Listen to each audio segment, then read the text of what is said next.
kita ini. 2 minggu yang lalu saya sampaikan bahwa Saul atau Saulus dari Tarsus adalah disebutkan seorang muda. Kita tahu bagaimana orang muda bisa dipakai oleh Tuhan atau dipakai oleh musuh kita, yaitu kuasa kegelapan. Waktu dia dipenuhi oleh kuasa kegelapan, dia menganiaya umat Tuhan, mengejar sampai ke rumah-rumah, masukkan mereka dalam penjara, membunuh mereka. Dan dengan kuasa penuh dari imam-imam kepala, dia pergi ke Damsyik. Kota Damsyik, Damaskus sekarang, itu penduduknya waktu itu 2 juta. Sampai sekarang itu adalah kota tertua di dunia yang masih ada. Nah, saudara kasih Tuhan, firman Allah mengatakan ada seorang murid di sana bernama Ananias. Ananias artinya yang sudah menerima anugerah dari Yehova. Anda dan saya yang sudah diselamatkan, dipenuhi Roh Kudus, kita telah menerima anugerah daripada Tuhan. Dan ketika dia sedang berdoa, Tuhan berkata pada dia, pergilah ke jalan lurus ke rumah Yudas. Situ ada seorang bernama Saul.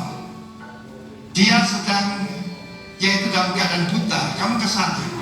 Dia adalah umat alat pilihan bagiku, kata Tuhan. Dan chosen vessel unto me. Tuhan, dia cuma memberitahu, dia ada protes. Ananias berkata, Tuhan itu orangnya sadis banget, terkenal paling jahat, kejam dan luar biasa. Dan rumah itu adalah pusat di mana mereka sekarang berkumpul untuk membunuh kami, para pengikutmu. Tuhan bilang, tahu, tapi pergilah, go thy way.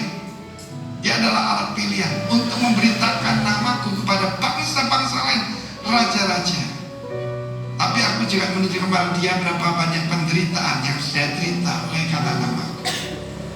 Saudara kasih Tuhan, saya begitu kagum akan Ananias ini. Ada Ananias lain yang Kisah Rasul pasal yang kelima itu.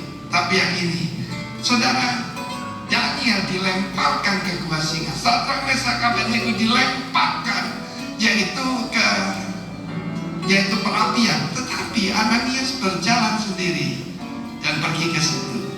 Saudara, perkataan jalan lurus dalam bahasa Greka, dalam bahasa Aram disebutkan adalah the fat street, fat atau abundance. Satu pelajaran di sini, saudara mendapatkan berkat itu ketika engkau berjalan di dalam kehendak Tuhan. Itu pusat daripada pembantaian pengikut Kristus.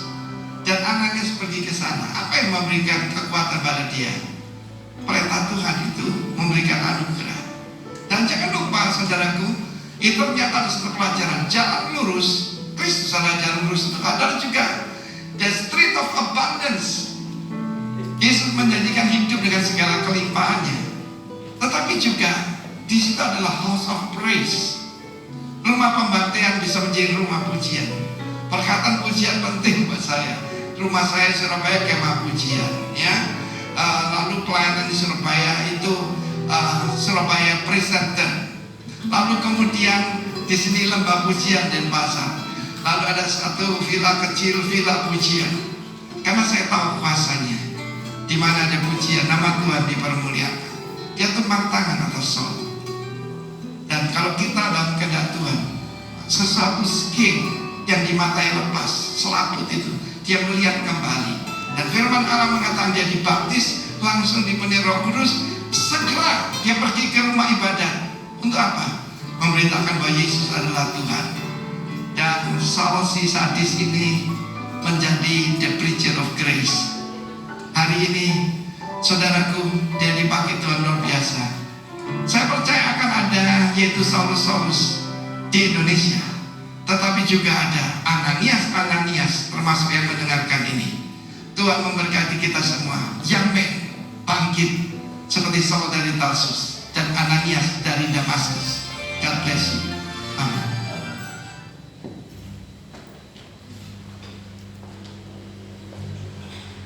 Shalom jemaat Tuhan. Shalom.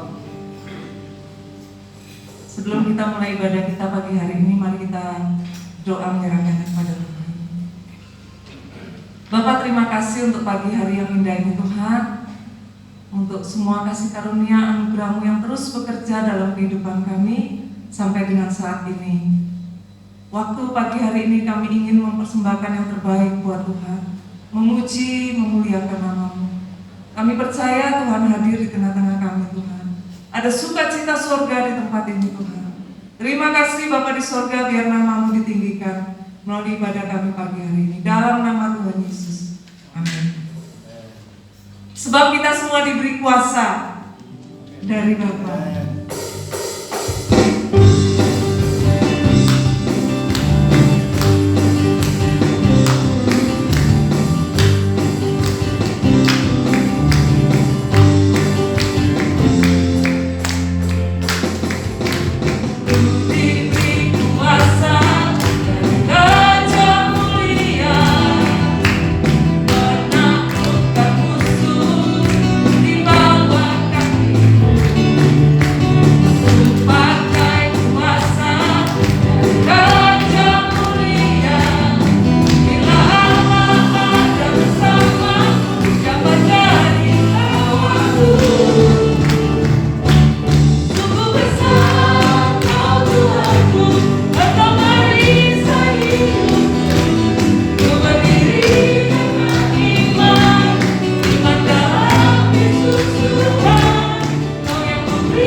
Bersyukur Bapa, sungguh Engkaulah kami yang setia Tuhan.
Hanya Engkau Yesus selamanya di dalam kehidupan kami.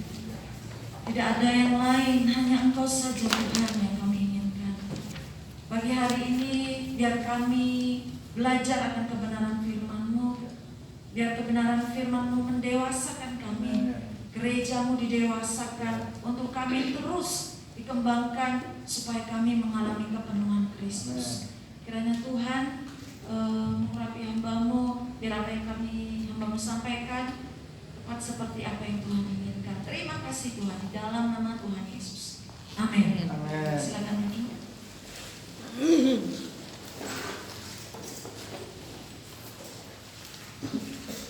Shalom Bapak Ibu Saudara semuanya. Shalom. Shalom. Puji Tuhan. Pagi hari ini kita boleh berkumpul sekalipun berpindah lagi, tapi saya bersyukur bahwa Jumat tetap haus dan lapar akan Tuhan. Amin. Nah, hari ini kita akan saya ingin mengajar beberapa hal pada Bapak Ibu semua, khususnya hari ini temanya develop ya. Di bulan November tahun 2020 juga tentang developing. Nah, hari ini kita akan belajar develop yang akan saya khususkan tentang mengembangkan karunia.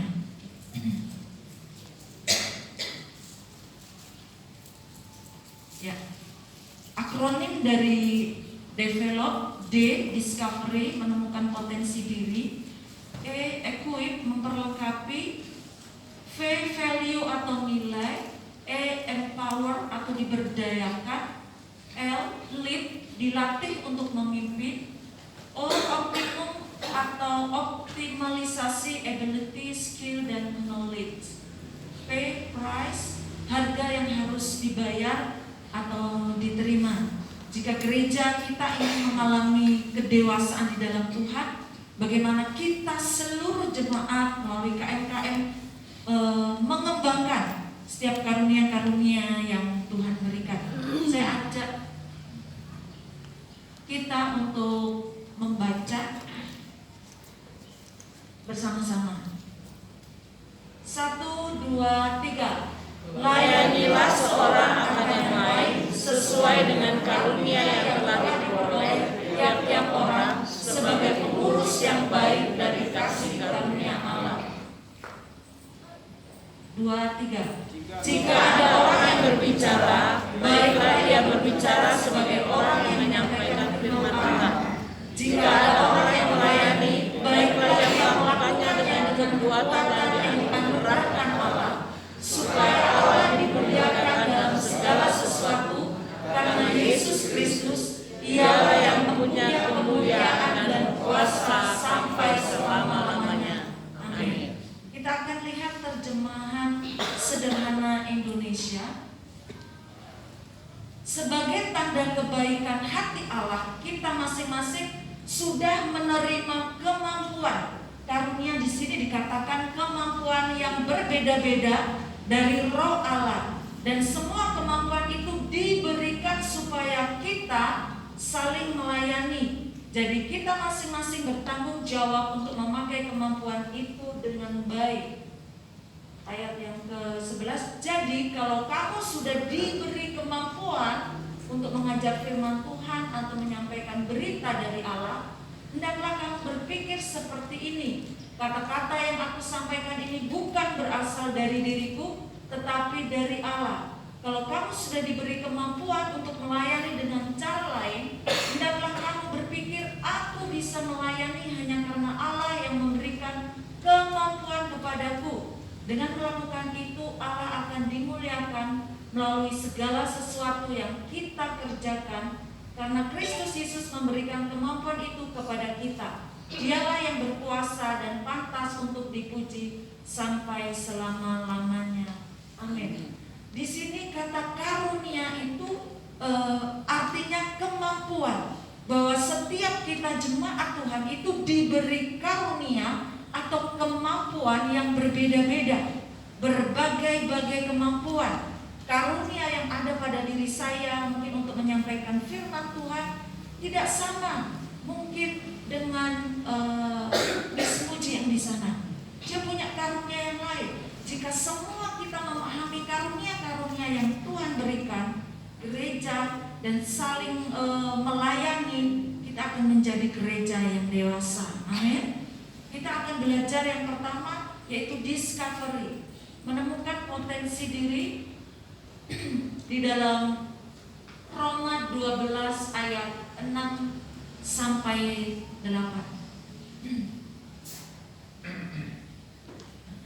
Jadi hari ini kita agak banyak membaca Roma 12 ayat 6 sampai 8. Demikianlah kita mempunyai karunia yang berlain-lainan menurut kasih karunia yang dianugerahkan kepada kita. Jika karunia itu adalah untuk bernubuat, baiklah kita melakukannya sesuai dengan iman kita. Jika karunia untuk melayani, baiklah kita melayani. Jika karunia untuk mengajar, baiklah kita mengajar. Jikalau karunia untuk menasihati, baiklah kita menasihati. Siapa yang membagi-bagikan sesuatu, hendaklah ia melakukannya dengan hati yang ikhlas. Siapa yang memberi pimpinan, hendaklah ia melakukannya dengan rajin. Siapa yang menunjukkan kemurahan, hendaklah ia melakukannya dengan setia. Nah, ini ada karunia-karunia yang dengan sukacita. Ya, terima kasih.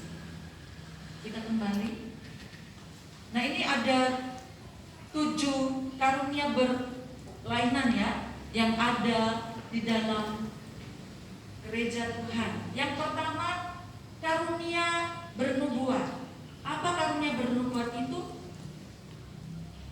Penyambung lidah Allah untuk membangun, menasehati, dan menghibur. Jadi karunia yang pertama itu karunia bernubuat itu untuk sebagai penyambung lidah. Yang kedua, karunia melayani. Ini berhubungan dengan pekerjaan yang perlu dikerjakan. Nah, orang-orang yang memiliki karunia melayani, contohnya itu Marta ya, Marta yang sibuk dengan pekerjaannya, dia yang menyiapkan segala sesuatu ingin melayani Tuhan Yesus. Dan juga Timotius, dia melayani segala keperluan daripada Paulus. Yang ketiga, karunia mengajar. Karunia mengajar itu mengkomunikasikan kebenaran sehingga orang lain dapat belajar. Nah, contohnya Tuhan Yesus. Tuhan Yesus ini sebagai guru agung kita, dia memberikan ketika dia mengajar menggunakan metode-metode supaya orang-orang itu bisa mengerti dengan metode perumpamaan, dengan tanya jawab, dengan cara berkhotbah. Bahkan Tuhan Yesus itu dengan cara memberikan teladan. Kemudian karunia menasehati. Jadi memberi nasihat untuk pertumbuhan rohani dan keberhasilan hidup.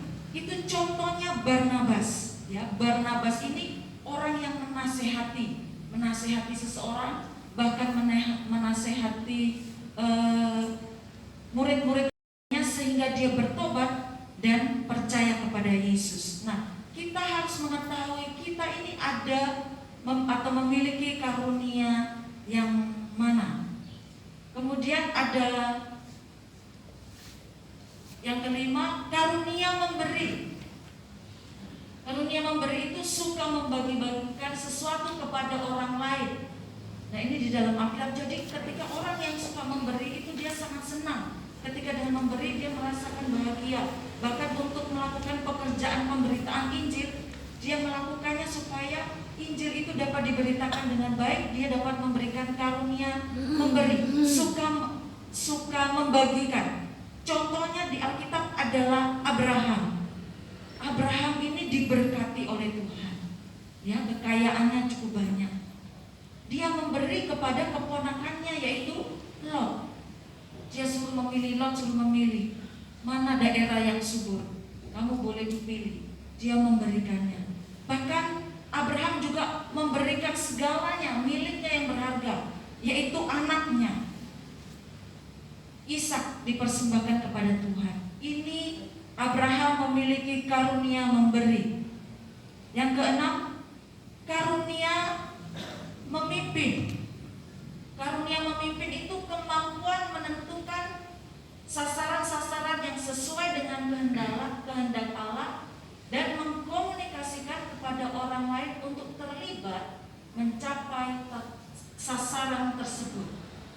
Jadi seorang pemimpin itu dia memiliki sasaran-sasaran, kemudian mengajak orang lain untuk memenuhi sasaran itu. Contohnya siapa? Nehemia. Nehemia mendapatkan berita bahwa tembok Yerusalem roboh. Apa yang dilakukan? Dia berdoa, berpuasa kepada Tuhan. Bahkan dia mencari strategi bagaimana caranya supaya tembok itu bisa dibangun kembali. Nehemia mendatangi raja, kemudian dia minta surat untuk bisa membangun. Dia mengajak orang-orang Yerusalem untuk bersama-sama membangun kotanya. Nah, seorang pemimpin itu perlu disiapkan, bersedia menerima kritik. Nah, Nehemia ini ketika membangun, dia punya musuh, yaitu Sanballat dan Tobia. Sanballat dan Tobia mengejek-ejek, kamu tidak akan berhasil, kamu tidak akan mampu untuk mengerjakan Yerusalem, kamu akan gagal. Jadi seorang pemimpin bersedia menerima kritik, menjadi lelah atau capek, mengambil keputusan yang tidak menyenangkan dan bersedia untuk ditolak. Nah, kalau seorang pemimpin di tempat ini, kita harus menyiapkan diri kita. Ya, mungkin sudah dilewati ya Pak Gembala. Ya, mengalami hal yang ini karunia seorang pemimpin. Yang ketujuh, karunia belas kasihan, turut merasa dengan mereka yang menderita. Contoh orang Samaria yang murah hati, saat melihat orang yang tergeletak, seorang imam lewat tidak menolongnya, seorang Lewi lewat tidak menolongnya. Tetapi seorang Samaria, sekalipun berbeda, orang Yahudi dan orang Samaria ini tidak boleh, ya, tidak akur, ya. Kemudian apa yang dilakukannya karena dia memiliki karunia belas kasihan, hatinya tergerak. Kemudian dia pergi mengangkatnya, membalut, mengobatinya, membayar ongkos dan mempercayakan penginapan, orang yang memiliki penginapan untuk merawatnya. Ini adalah karunia belas kasihan. Nah, ini karunia yang berlainan, ada 7 karunia itu. Nah, saudara, kita ada di posisi yang mana, gitu ya. Jadi setiap kita harus mengetahui ada di posisi yang mana. Saya akan tunjukkan karunia-karunia yang lain. Nah, untuk karunia kenyataan, yaitu yang pertama itu karunia perkataan hikmat. Apa karunia perkataan hikmat? Kemampuan untuk menggunakan pengetahuannya. Tujuannya apa? Untuk memberikan peringatan dan jalan keluar bagi manusia yang menuju kebinasaan, untuk mengatasi persoalan-persoalan yang sulit, bahkan untuk meneguhkan panggilan seseorang. Kemudian karunia perkataan marifat. Karunia perkataan marifat itu pemberian sebagian kecil dari pengetahuan Allah oleh Roh Kudus pada seseorang pada saat tertentu. Nah, ini yang dimiliki oleh Daniel dan Yusuf. Tujuannya untuk apa? Menuntun, memberi tuntunan bagi pelayanan, untuk menyatakan dosa dalam jemaat, meyakinkan orang berdosa pentingnya juru selamat dan melindungi umat Tuhan dari bahaya. Nah, hal ini perlu kita lihat di dalam gereja Tuhan, bagaimana supaya gereja Tuhan bisa bertumbuh. Ada karunia perkataan hikmat, karunia marifat, karunia membedakan roh, itu mengetahui ini jenis roh apa yang sedang bekerja. Tujuannya untuk apa? Membedakan pengajaran palsu atau ada mujizat palsu, hamba palsu, dan menolong orang yang terbelenggu. Nah, ini untuk kita bisa tahu membedakan karunia roh. Karunia iman. Apa karunia iman? Apa yang diucapkan atau difirmankan itu menjadi kenyataan, terjadi mujizat. Kemudian karunia kesembuhan, kemampuan Roh Kudus untuk menyembuhkan segala penyakit dan kelemahannya, supaya apa? Meneguhkan Injil pemberitaan. Karunia perbuatan mujizat, Kesanggupan Roh Kudus untuk melakukan perbuatan atau mujizat. Contohnya Musa melakukan banyak mujizat. Karunia bahasa roh, itu berbicara dalam bahasa yang tidak pernah dipelajari, tetapi itu kemampuan yang diberikan Roh Kudus untuk membangun diri kita. Dan karunia menafsirkan bahasa roh, yaitu apa? Kemampuan mengartikan bahasa roh ke dalam bahasa yang dimengerti. Tujuannya untuk membangun jemaat. Nah, kita bisa mengerti karunia-karunia ini melalui komunitas kita, melalui KM kita, anggota kita. Oh, ini memiliki karunia apa? Untuk dikembangkan bersama-sama. Ya, ada juga tes karunia. Ada yang mungkin aku nggak tahu karunia itu apa. Ada pertanyaan-pertanyaan yang untuk mengetahui karunia-karunia apa di dalam diri kita.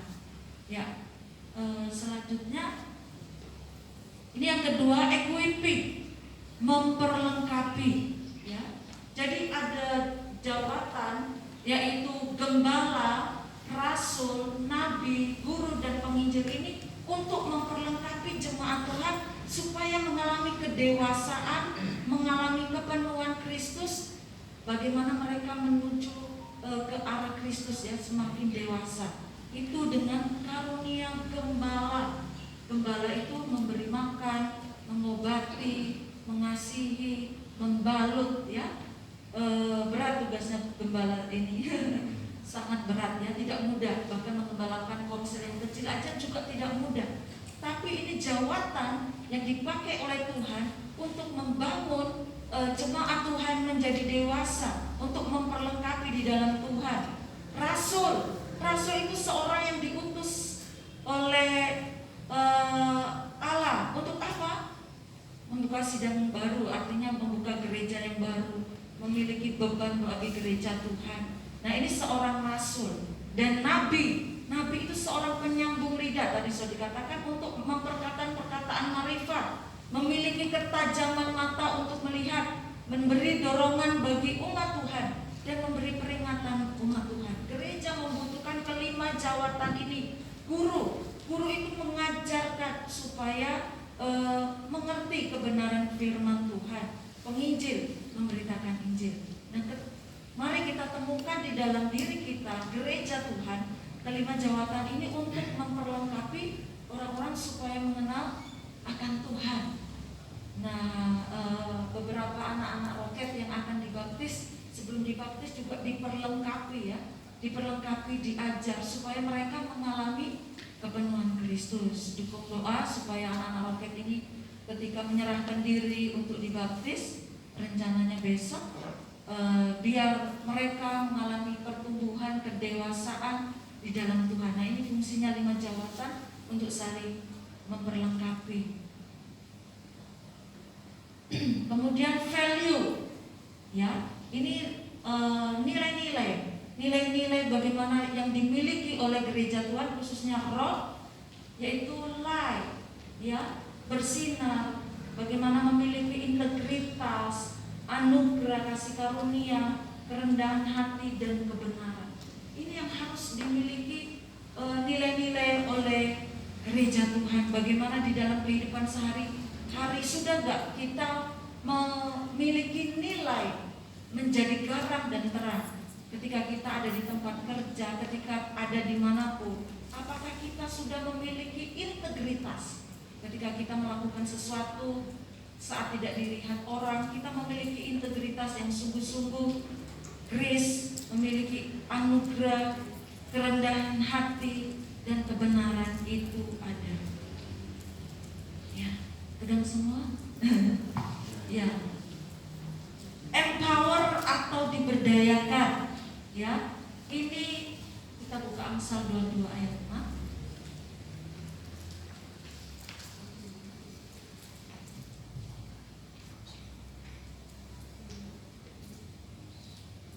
Kita baca bersama-sama, 1, 2, 3. Didiklah orang muda menurut jalan yang patut baginya, maka pada masa tuanya pun ia tidak akan menyimpang dari jalan itu. Jadi empower itu kita bagaimana memberdayakan orang-orang yang kita pimpin. Yaitu dengan apa? Memberi dukungan kepada orang yang kita percaya, kita melihat kelebihan dan kekurangannya. Caranya bagaimana? Mendidik cara berpikirnya untuk maju, untuk bertanggung jawab, memberi dorongan kepada orang yang kita pimpin, bahkan untuk menemukan jati diri dan potensi yang dimilikinya. Nah, ketika kita melihat orang-orang yang kita pimpin, anggota-anggota komsel kita, mari kita berdayakan untuk dididik supaya mereka menemukan karunia-karunia itu. Ya, kemudian berikutnya dilatih untuk memimpin. Nah, kita baca lagi Kisah Para Rasul 6 ayat 2 sampai 7.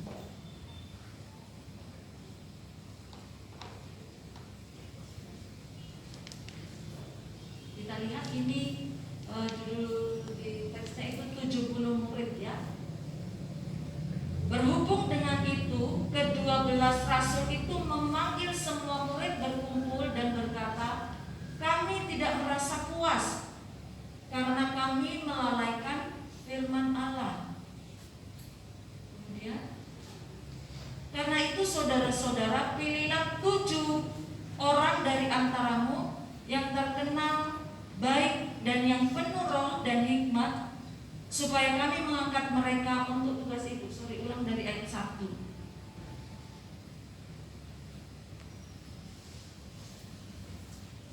6 ayat 1.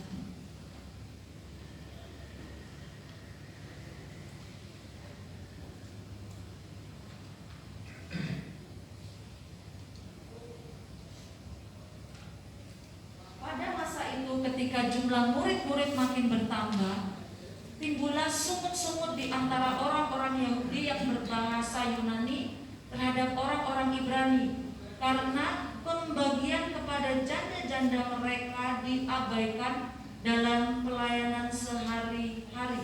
Jadi ini ada 12 murid dan 70 murid. Kemudian ke ayat yang keempat. Dan supaya kami sendiri dapat memusatkan pikiran dalam doa dan pelayanan firman.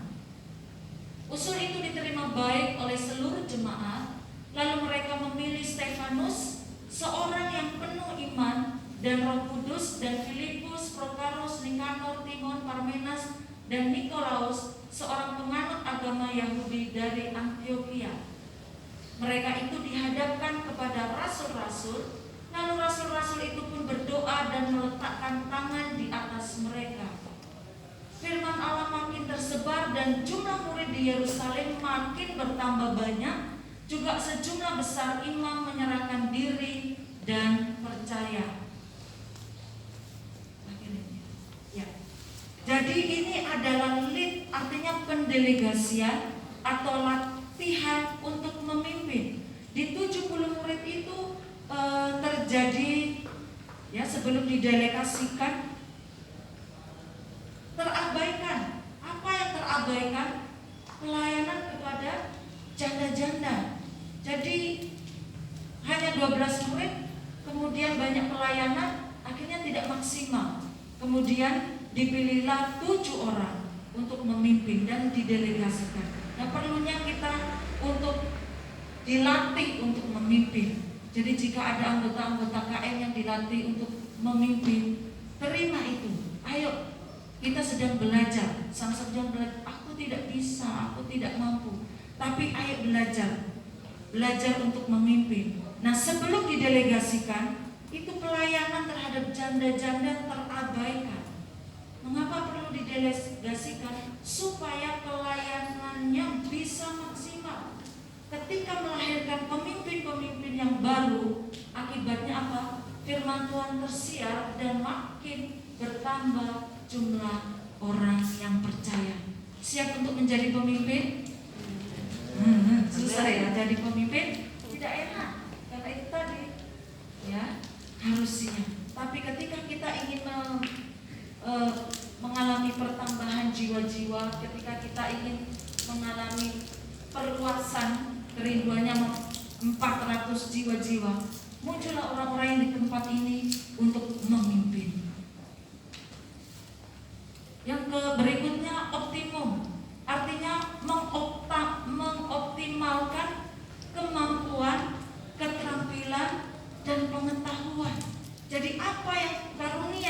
Tuhan sudah berikan di dalam diri kita, ayo kita maksimalkan, kita upgrade lagi. Makanya di gereja kita ada bagaimana pelatihan musik yang terus menerus. Ini tujuannya sedang apa? Mengoptimalkan kemampuan. Apa kemampuan yang dimiliki? Karunia main musik dilatih terus supaya skillnya makin bertambah, pengetahuannya makin. Nah kalau HP aja sering-sering di-upgrade lagi, di-upgrade yang baru, sampai memorinya tidak cukup, karena selalu terjadi pembaruan-pembaruan. Hidup kita pun harus mau di-upgrade oleh Tuhan dalam hal kemampuan, keterampilan, pengetahuan. Bukan hanya itu, tetapi juga karakter kita juga terus mau dioptimalkan, di-upgrade lagi, supaya apa? Serupa dengan Kristus. Kalau untuk menuju serupa dengan Kristus harus mengalami proses yang tidak enak. Supaya apa? Oh iya, kita naik level 1, naik level 2. Apalagi ini zaman tahun ajaran baru, anak-anak lulus, anak-anak naik kelas, kita pun juga mengalami next level lagi. Tetapi harus masuk di dalam ujian. Jika kita ingin mengoptimalkan diri kita, hidup kita mau di-upgrade, kita tidak mau hidup biasa-biasa saja, kan? Saya nggak mau tetap hati yang begini-begini aja, nggak mau mengalami perubahan. Kita mau mengalami perubahan. Ketika mengalami perubahan, ya memang tidak enak. Yang terakhir, ya ini price ya, ada harga yang harus dibayar. Untuk melayani Tuhan itu tidak mudah. Untuk melayani Tuhan tidak mudah. Ada harga yang harus dibayar. Kalau menjadi anak-anak enak ya, yang punya anak disiapkan, apalagi anak masih kecil, disiapkan bajunya, disiapkan makannya, dilayani lah, dijaga. Nah, apakah kita gereja Tuhan di tempat ini mau terus menjadi anak-anak? Kita rindu menjadi dewasa. Menjadi dewasa berarti kita mau melayani Tuhan. Melayani Tuhan dengan apa? Ada harga yang harus dibayar sesuai dengan karunia-karunia tadi yang dimiliki. Harganya apa itu? Harus capek, harus lelah, harus mengalami hal-hal yang tidak mengenakan. Nah itu harga yang harus dibayar. Bukan hanya itu aja, secara rohani, waktu-waktu saat teduh kita, doa puasa kita, ada harga yang harus dibayar karena kita menjadi orang-orang yang dewasa. Apakah kita mau menjadi orang yang dewasa? Amin. Ayo sama-sama kita bertumbuh bersama di dalam komunitas kita, di dalam gereja Tuhan. Sekalipun yang hadir saat ini mungkin 30 lebih, 40. Kita rindu bahwa dari yang 40 ini kita mau dipakai Tuhan sesuai dengan karunia-karunia untuk memajukan gereja ini, untuk mengembangkan gereja ini menjadi gereja yang dewasa, menjadi gereja yang menghasilkan jiwa-jiwa sesuai karunia masing-masing. Amin. Tuhan memberkati. Mari saya nyanyikan satu lagu.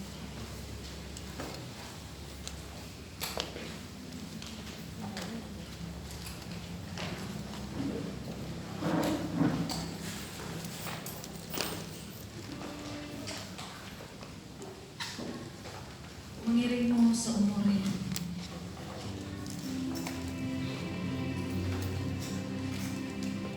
Kehendakmu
kami memuliakan Engkau.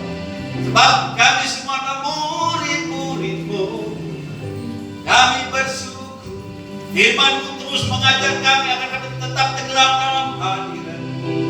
Terima kasih Bapa, Engkau baik. Karabasadu, terima karabasadu. Haleluya. Bapak terima kasih. Terapkan terus kami dalam hadirat. Banyak hal yang sudah kami terima pagi hari ini, yang telah intinya jadikan kami semua murid-murid-Mu, sehingga apapun situasi dan kondisi hari-hari ini, kami kuat dengan firman-Mu ada dalam kami. Mampukan terus kami berjalan sesuai dengan rel Tuhan yang Tuhan tetapkan dalam kehidupan kami. Karena Engkau berkata bahwa di luar Engkau kami tidak bisa berbuat apa-apa. Terima kasih Bapak. Di semua firman, pengajaran yang sudah disampaikan, menteraikan di loh hati kami. Biar kesukaan kami merenungkan firman siang dan malam.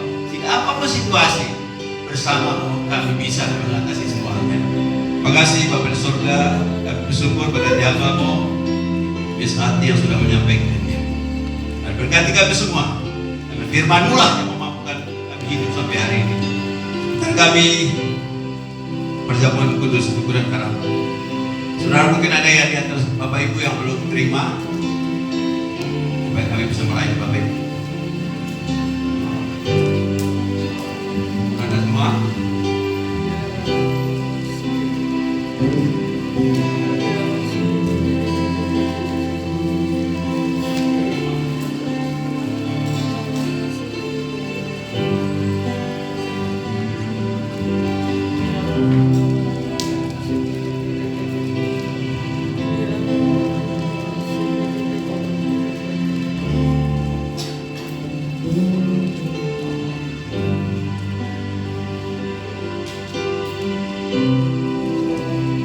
Seperti pesan Abah Gembala senior kita tadi tentang Saulus dan Rasul Paulus. Ada Ananias, ada Paulus.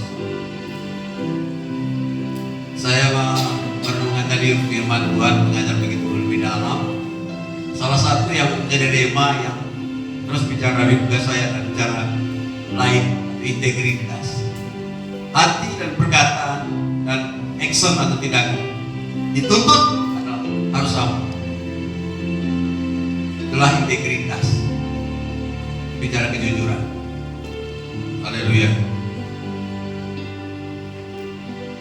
Mari kalau sudah terima semua, mari kita angkat roti dan semua.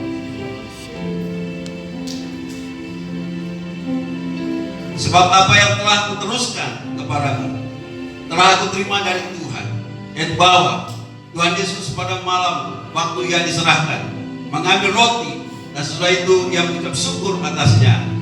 Ia memecah-mecahkannya dan berkata, inilah tubuhku yang diserahkan bagi kamu, berbuatlah ini menjadi peringatan akan aku. Percayakah saudara bahwa roti yang kita angkat di atas kepala kita ini adalah persekutuan kita dengan tubuh Tuhan Yesus. Amin. Mari kita makan dalam nama Yesus.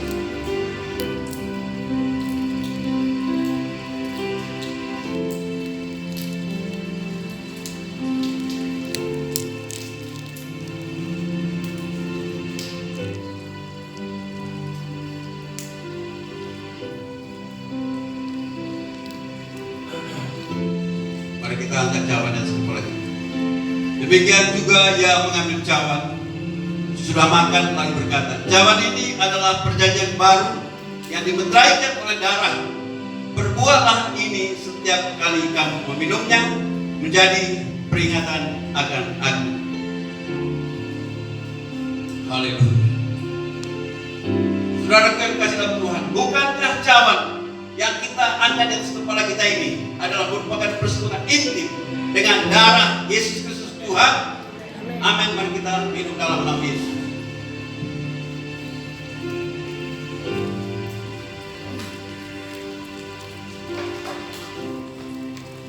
Mari kita ucap syukur. Haleluya. Kami bersyukur darah-Mu menebus kami.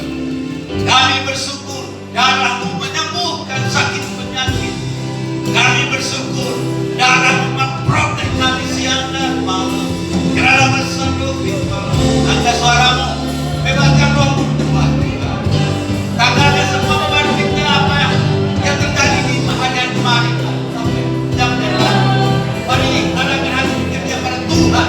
Yesus akan menolong semua. Kiranya masih harapan. Limpahkan nama Sana, limpahkan nama Sana, limpahkan nama Sana,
kiranya sama-sama berdiri di hadapan-Mu.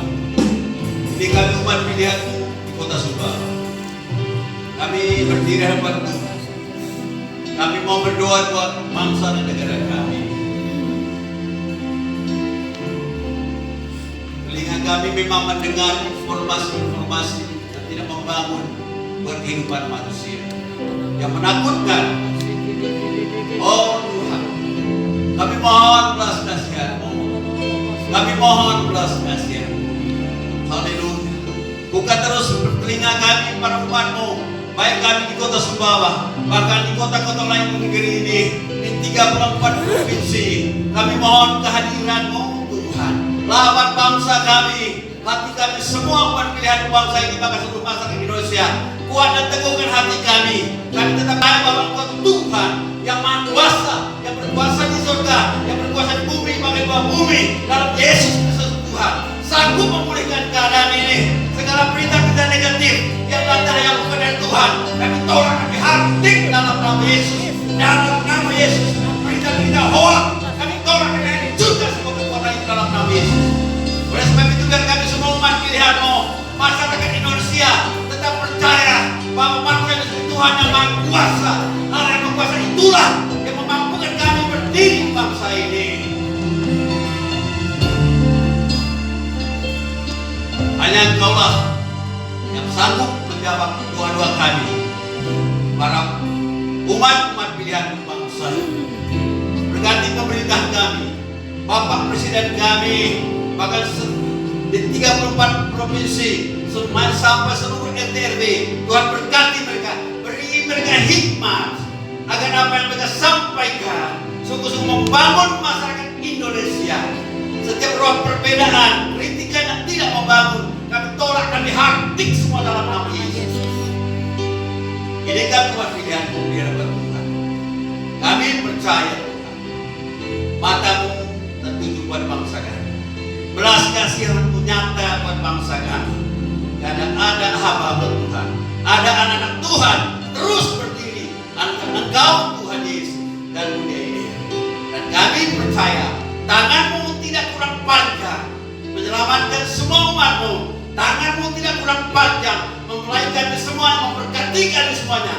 Terima kasih bahkan malaikat-Mu berlaksa-laksa menjaga setiap keluar masuk kami. Baik kami hadir juga di ibadah pagi hari ini, bahkan di kota-kota lain, maupun umat Tuhan yang sempat hadir. Lawatan yang sama, lawat mereka semuanya. Terima kasih Tuhan. Kiranya kasih ampun-Mu Tuhan kembalikan. Dan kami melihat hari-hari ini banyak yang suami-suami. Roh Kudus ambil alih. Ingatkan kepada mereka bahwa perhitungan saling membangun, saling menghibur, saling menguatkan, saling memberkati. Haleluya. Terima kasih Bapak di surga. Terima kasih secara spesial buat kota kami. Terima kasih buat kota Sumbawa. Sungguh kami melihat semua apa yang dikerjakan Tuhan memberkati. Sungguh hebat Tuhan. Terima kasih kami bersyukur. Terima kasih Bapak. Kami juga mau memberi persembahan dan persembahan misi. Berkati persembahan kami. Berkati satu kesumbangan. Terima kasih dalam nama Yesus. Kami memberi yang terbaik. Dalam nama Yesus kami berdoa. Amin. Berkati.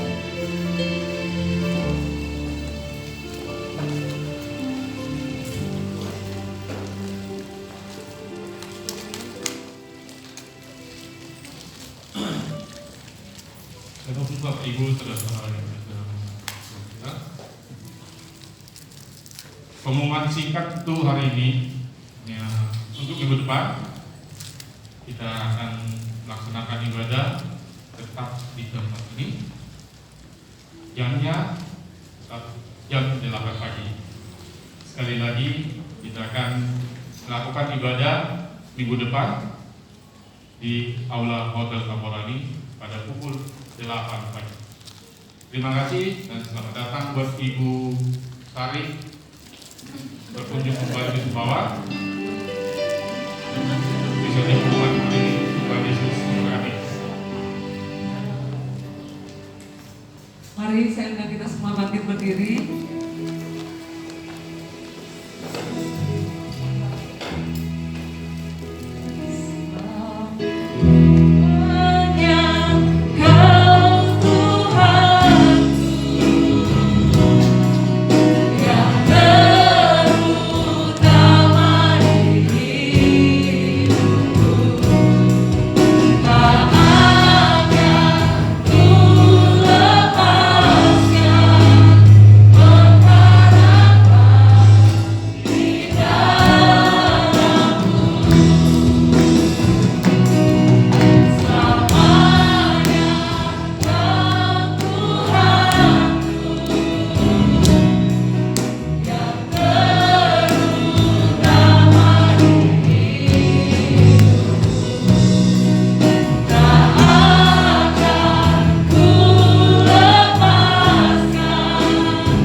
Kekasih Tuhan, angkat kedua tanganmu, terimalah berkat Tuhan. Tuhan memberkati engkau dan melindungi engkau.